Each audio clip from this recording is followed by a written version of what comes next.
నమస్తే. ఆంధ్రప్రభకు స్వాగతం. నేను మీ సంతోషి. ప్రస్తుతం మనతో ప్రొడ్యూసర్ నట్‌కుమార్ గారున్నారు. నమస్తే సార్. సార్ ఏపీ మద్యం కుంభకోణంలో అంటే ఇప్పటికే చాలా మందిని విచారిస్తున్నారు. సో, అంటే జగన్‌ని కూడా అరెస్ట్ చేస్తారని చెప్పేసి వార్తలైతే వస్తున్నాయి. దీని గురించి మీరేమంటారు? తప్పు చేస్తే జగన్మోహన్ రెడ్డిని కాదు ఎవరినైనా అరెస్ట్ చేస్తారు. తప్పేముంది? అంటే చట్టం తన పని తాను చేసుకుపోవద్దా? చంద్రబాబు నాయుడు గారు మీరు అరెస్ట్ చేయలే? అందరిని అరెస్ట్ చేశారు కదా!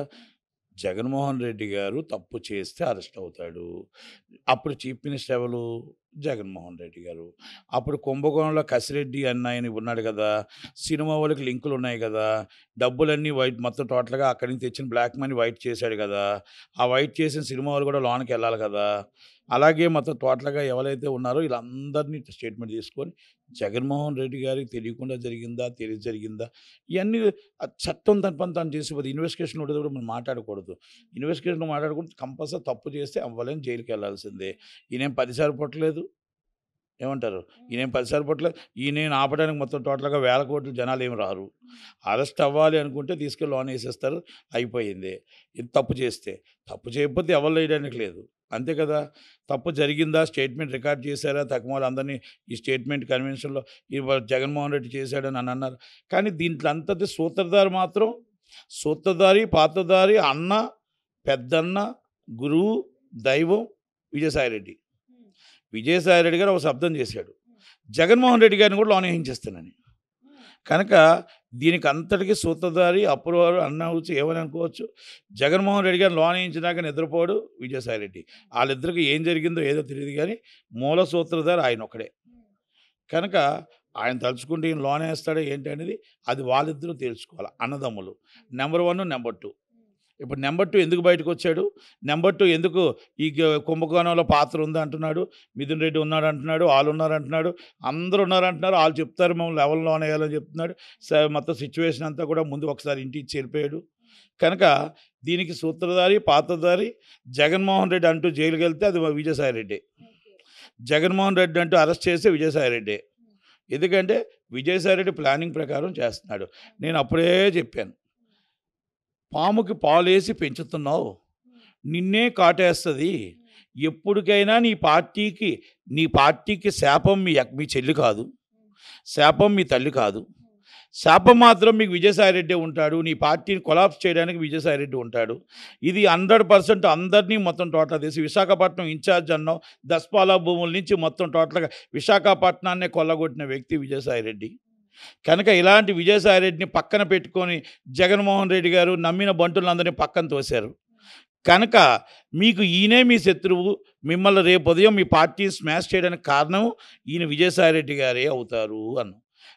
విజయసాయిరెడ్డి గారే ఇప్పుడు ఈయన జైలుకి వెళ్ళటానికైనా రేపు ఉదయం ఏమైనా నిజాలు బయటకు రావటానికైనా ఈయనవన్నీ బయట రావడానికి ఆయన ఒక్కడే. కనుక ఇప్పటికైనా మన వాళ్ళెవరు బయట వాళ్ళెవరు తెలుసుకుంటే బాగుంటుంది. మన రెడ్డి అందరూ రెడ్డే. విజయ్ కుమార్ రెడ్డి, సజ్జల రామకృష్ణారెడ్డి, మళ్ళీ మొత్తం టోటల్గా భార్గవ రెడ్డి ఏంటి అందరూ రెడ్లే పెట్టుకుంటే ఎస్సీ, ఎస్టీ, బీసీ, మైనార్టీలు ఏమయ్యారు? వాళ్ళందరూ కూడా ఉన్నారు కదా. మరి ఈ రెడ్లే మిమ్మల్ని మోసం చేశారా? ఈ రెడ్లే మిమ్మల్ని లోనే ఇస్తున్నారా? ఈ విజయసాయిరెడ్డే మిమ్మల్ని లోనే ఇస్తున్నాడా అనేది ఒక్కసారి ఆలోచించుకోండి. మీరు తప్పు చేశారా తప్పు చేయలేదా అనేది కోర్టులు నిర్ణయిస్తాయి. తప్పు చేశారా తప్పు చేయలేదా ఇన్వెస్టిగేషన్ నిర్ణయిస్తుంది. కానీ అది తప్పు చేశారా లేదని మెయిన్ విట్నెస్ అనేది విజయసాయిరెడ్డి. కనుక జగన్మోహన్ రెడ్డి గారు మీరు ఇప్పటికైనా తెలుసుకోండి. మంచి వాళ్ళెవరు మన వాళ్ళెవరు తిరుమల. మీరు పోసాని కృష్ణమురళి గారిని తీసుకుని పెట్టుకున్నారు. ఆయన వల్ల మీకు ఓట్లే పోయాయి.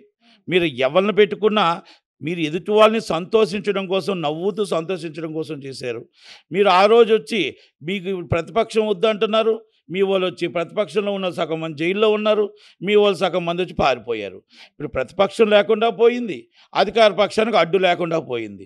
అధికార పక్షం అడ్డు ఆపు లేకుండా ఇష్టం వచ్చినట్టు వాళ్ళ పనులు వాళ్ళు చేసుకుంటూ వెళ్ళిపోతున్నారు.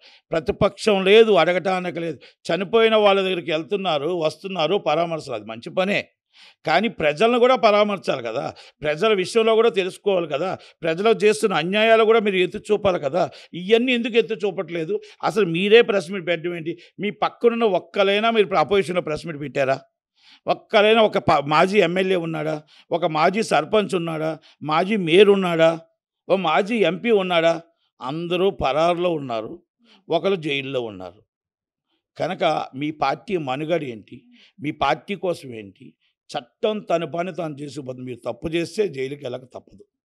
కానీ దీంట్లో మీరు అర్థం చేసుకోవాల్సింది ఏంటంటే, మన శత్రువు బయట నుంచి రాడు, మన ఇంటిలోనే మన శత్రువు ఉంటాడు. మన శత్రువు మన లోనకి వేయడానికి, దొంగ దెబ్బ తీయడానికి, మనం మొత్తం టోటల్గా శత్రువు మన దొంగ దెబ్బ తీయడానికి మనతోనే ఉంటాడు. మన కులం వాడే ఉంటాడు, మనవాడే ఉంటాడని మీరు తెలుసుకోలేకపోయారు. మనవాడే మీవాడే మీకు దెబ్బ కొట్టాడు అనేది మాత్రం అర్థం చేసుకోండి. Thank you very much. Thank you. అంటే ఇదంతా కూడా లోకేష్ రెడ్ బుక్‌లోంచే గదా అండి. అంటే ఈ మద్యం కుంభకోణం గానివ్వండి, ఇవన్నీ కూడాని. అంటే ఇంకేమన్నా స్ట్రాటజీ ఏమన్నా ప్లాన్ చేస్తున్నారా? ఇంకేమన్నా కొత్తగా అన్నీ కూడా బయటికి తీసుకురాబోతున్నారా లోకేష్ గారు? ఇంకా రెడ్ బుక్ అది కాదమ్మా, విజయసాయి రెడ్డి గారిని వచ్చి నిజం చెప్పమని చెప్పలేదు కదా లోకేష్ గారు. రాజ్యసభకు రాజీనామా చేయమని చెప్పలేదు కదా. మొత్తం టోటల్గా బాబు నువ్వు కుంభకోణం చెయ్యి అన్నారా? మద్యం కుంభకోణం కసిరెడ్డి గారు మొత్తం డబ్బు తెచ్చి సినిమాల్లో పెట్టమని చెప్పారా? సినిమా హీరోలకు అడ్వాన్స్ ఇమ్మన్నారా? హీరోయిన్లకు అడ్వాన్స్ ఇమ్మన్నారా? మొత్తం టోటల్గా దీని బ్లాక్ మనీ వైట్ మనీ చేయమని చెప్పారా? అవన్నీ కావు కదా. రెడ్ బుక్ అనేది చట్టరీత్యా ఎవరు తప్పు చేస్తే వాళ్ళు యాక్షన్ తీసుకోవడానికి రెడ్ బుక్. కనుక జగన్మోహన్ రెడ్డి గారి పక్కనుండే బాహుబలి సినిమా గుర్తుంది కదా 1, ఆ 1లో సత్యరాజ్ గారి క్యారెక్టర్ లాగా అయిపోయింది పరిస్థితి. Thank you very much.